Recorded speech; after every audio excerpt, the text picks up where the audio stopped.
अच्छा तरीका जोड़ा कहा दे का चलो कमान हाँ बड़ा बढ़िया नीतू गौलू है बहुत अच्छा लगा। नदिया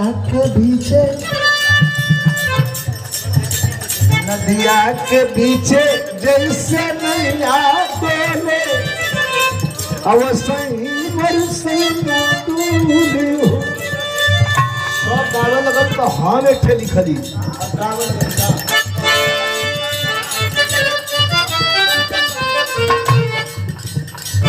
बहुत हसीन बाड़ू हो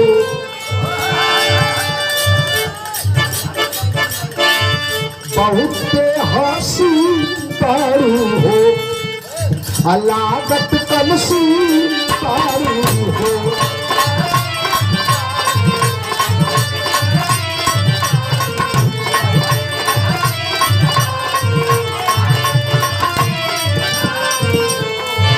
बड़ा सौखी बारू हो लागत नमकीन बारू हो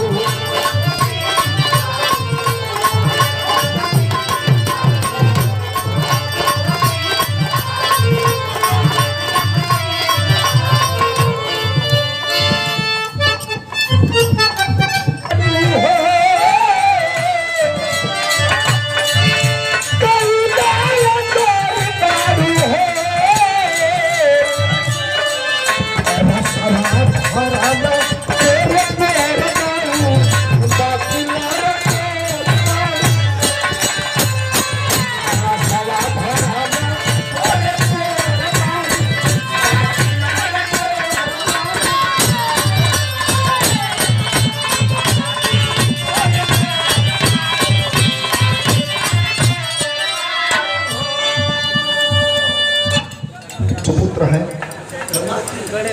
श्री गणेश यादव जी पुरस्कार प्रदान कैले रहे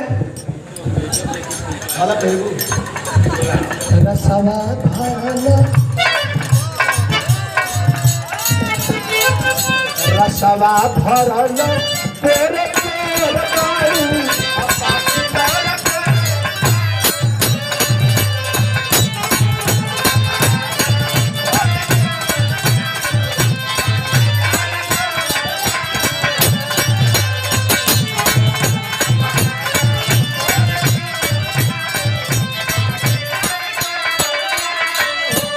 और हजारों हजार रुपया पुरस्कार जोरदार ताली से सम्मान आप लोग करो। ये सम्मान 2500 रुपया जोरदार ताली हाथ आगे बढ़ेगी चाहिए।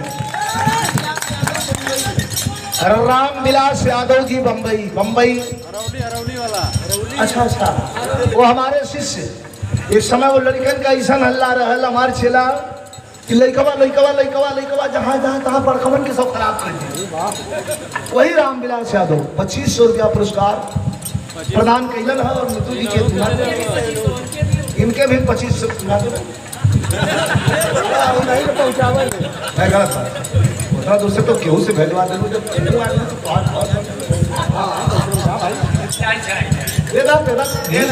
घी पड़ी थरिया में रही देता 5 देबू 25 मिल जाए देता